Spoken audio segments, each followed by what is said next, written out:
देखिए, सबसे बड़ी बात जैसे आपने खुद कहा कि अनएम्प्लॉयमेंट सबसे बड़ा मुद्दा है। बिल्कुल। इंजीनियर मिलेंगे बेकार, एमबीए करके सारे अनएम्प्लॉयड हैं। सो मेरी पहली जो कोशिश ये है कि उड़ी में अनएम्प्लॉयमेंट को दूर किया जाए। जानना चाहेंगे कि यूथ जो आपको इस समय देख रहा है, क्योंकि देखिए बाहर के जो लोग हैं वो उड़ी को इतना अच्छे से जानते नहीं हैं या वहाँ की बारे में उन्हें नहीं पता है। हम जो दिखाते हैं वही लोग देखते हैं। तो अब ये है कि वहाँ के लोगों का जो एक कॉन्सेप्ट बन चुका है बाकी लोगों का उड़ी को लेकर कि वो द सर्जिकल स्ट्राइक मूवी उस पर ही पूरे टाइम्स देख रहे हैं आप और मैं हूँ आपके साथ मुस्कान। आज की खास बातचीत में हमारे साथ डॉक्टर शहजाद शफी जी मौजूद हैं जो कि उड़ी से ताल्लुकात रखते हैं। इनकी कॉन्स्टिट्यूंसी के लोगों के बारे में फ़िलहाल बहुत विश्वास इन्होंने इनके लोगों ने इन पर जताया है। क्या कुछ इसको लेकर कहेंगे, तमाम चीज़ों पर बातचीत करेंगे। सर बहुत बहुत स्वागत है आपका। Thank you. आपसे जानना चाहेंगे, आपकी कॉन्स्टिट्यूंसी से लोगों ने बहुत प्यार आपको दिया है, तो इसको लेकर क्या कहना है आपका?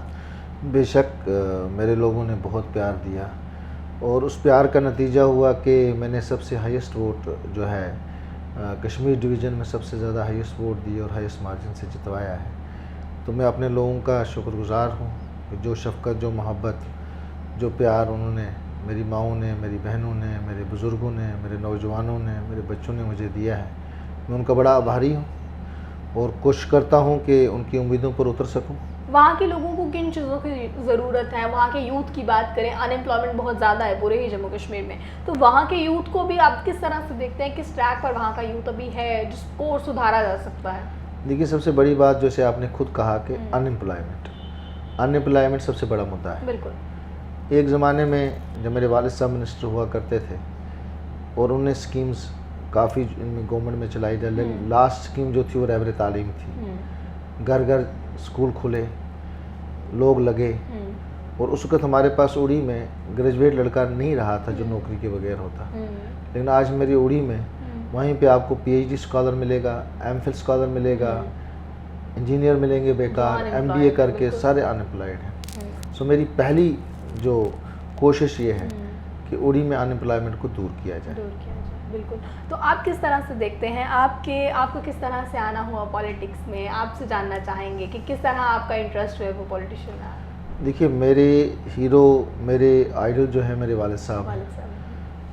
उन्होंने 52 इयर्स पॉलिटिक्स की और जिस लगन से, जिस प्यार से, जिस ज़ील से, जिस इंतज़ाज़म से और working for the welfare of the people जो उनने किया, उस चीज़ ने मुझे इस तरफ खींचा। और मैं एज ए डॉक्टर था तो उस वक्त डॉक्टर की प्रोफेशन भी उन्होंने मेरे लिए चूज़ किया। हालांकि मैं जर्नलिज्म में बिलीव करता था, इंटरेस्टेड था, मैं वकील बनने में इंटरेस्टेड था, लेकिन उन्होंने मुझे डॉक्टरी इसलिए करवाई कि खिदमत खलक है, इसमें लोगों की खिदमत की जा सकती है। आपने जिस तरह बताया कि आपका इंटरेस्ट जर्नलिज्म में था, आपके वालिद साहब चाहते थे आप डॉक्टर बने, तो ये अलग अलग स्ट्रीम्स आ जाती हैं दोनों। आपने राजनीति में किस तरह से कदम रखा ये भी आपने बताया। तो आपको कभी इस चीज़ के पीछे आपके कभी पेरेंट्स ने ये नहीं कहा कि तुम अच्छे खासे डॉक्टर हो या इस लाइन में ही रहो या इस तरह से कुछ, या कभी डॉक्टरी की पढ़ाई पढ़ते हुए आपको ऐसा लगे कि शायद मुझे जर्नलिज्म की तरफ जाना चाहिए था? क्योंकि ऐसा होता है, हमारा जिस तरफ इंटरेस्ट हो हम उस तरफ ज़्यादा रुझान रखते हैं। नहीं, पहले था, लेकिन जब मेडिकल फील्ड में आया तो फिर यहाँ ये हुआ कि लोगों की खिदमत करनी है, खिदमत खलक है, लोगों की मुश्किलात को दूर करना है, बीमार को बीमारी को दूर करनी है। तो फिर इंटरेस्ट जो था कि वो अच्छा था, उसी की तरफ बढ़ गया मैं। और राजनीति में आने का सिर्फ यही मकसद था कि किसी न किसी तरीके से लोगों की खिदमत की जाए। ये जानना चाहेंगे कि यूथ जो आपको इस समय देख रहा है, क्योंकि देखिए बाहर के जो लोग हैं वो उड़ी को इतना अच्छे से जानते नहीं हैं या वहाँ की बारे में उन्हें नहीं पता है। हम जो दिखाते हैं वही लोग देखते हैं। तो अब ये है कि वहाँ के लोगों का जो एक कॉन्सेप्ट बन चुका है बाकी लोगों का उड़ी को लेकर कि वो द सर्जिकल स्ट्राइक मूवी उस पर ही पूरे डिपेंड हो गए हैं। तो आपको क्या लगता है, आप क्या ऐसी चीज़ें वहाँ की बताना चाहेंगे जो बाकी लोगों को जो वहाँ के नहीं है या वहाँ से ताल्लुकात नहीं रखते हैं उन्हें पता चल पाए कि उड़ी कितना खूबसूरत शहर है? उड़ी बहुत खूबसूरत शहर है और उड़ी जो है दरियाए जहलम के 2 हिस्सों में बटा हुआ है और 2 हिस्सों के बीच में फिर 6 नाले हैं जहाँ पे उड़ी के जो लोग बसते हैं।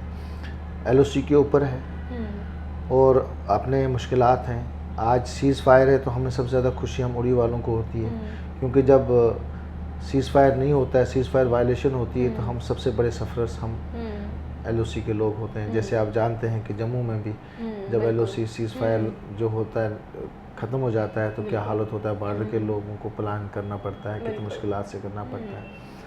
तो मैं चाहता हूँ कि उड़ी के जो हमारे टूरिस्ट जो कश्मीर आ रहे हैं उनको मैं जो कश्मीर की खूबसूरती वो देखना चाहते हैं। हमारे इलाके में टोटल रॉ ब्यूटी है जो उसको अभी तक एक्सप्लोर नहीं किया गया है। तो मैं उड़ी को 3 तरीके से सामने लाना चाहता हूँ। एक तो बॉर्डर है, जैसे आपका सुचेतगढ़ अब लोग आना शुरू हो गए हैं, जैसे आप देखते हैं कि हमारा वाघा बॉर्डर है तो बड़े शौक से लोग वहाँ जाते थे। तो अब आर्मी की मदद से, हमारे आर्मी की हेल्प से वो खोल दिया गया है, सीज़ फायर जो है वो कंप्लीट है। तो लोग पसंद करते हैं, जाना चाहते हैं, देखना चाहते हैं कि इस इलाके में तरक्की कितनी है, उस इलाके में कितनी तरक्की है। एक इंतजाज़म है लोगों में, वो लोग आना चाहते हैं। तो मैं उसको ऐड करना चाहता हूँ कि हमारे वहाँ पे भी बड़े बड़ी ज़ियारतें हैं। बाबा रंगी इमाम है, बाबा फरीद है, बाबा अपना काजी नाग है, उसके साथ छठी पातशाही है, वहाँ भी गुरु आए हुए हैं। हमारा परनपीला में बहुत बड़ा गुरुद्वारा है छठी पातशाही का। अभी बैसाखी वाले दिन वहाँ बहुत बड़ा मेला लगता है। ज़ियारतों पे भी जा सकता है, गुरुद्वारे में भी जा सकता है, पारनो मंदिर भी देख सकता है। डायरेक्टली इनडायरेक्टली अगर ये लिंक हो जाता है तो वहाँ के लोगों के लिए एम्प्लॉयमेंट भी बढ़ेगी, बढ़ेगी, नौजवानों का बेरोजगारी दूर हो जाएगी, रोजगार बढ़ेगा। That is our national animal. अगर हम देखेंगे जम्मू एंड कश्मीर का मारखोर है, वो सिर्फ और सिर्फ लचीपोरा और लिम्बर वाइल्ड लाइफ सेंचुरी में पाया जाता है। सो जो लोग इको टूरिज्म पे बिलीव करते हैं, ट्रैकिंग पे बिलीव करते हैं, उन एनिमल्स को देखना चाहते हैं, तो दे कैन विजिट दैट, दूर हो जाए। बिल्कुल। तो बिल्कुल आपने उड़ी के बारे में जो कुछ बताया हमारे दर्शकों को, जाहिर सी बात है जिन्होंने भी इस ब्रॉडकास्ट को देखा सुना, उनमें एक्साइटमेंट लेवल बढ़ गया होगा और वहाँ आने के लिए जो है वो लोगों का इंटरेस्ट बढ़ गया होगा।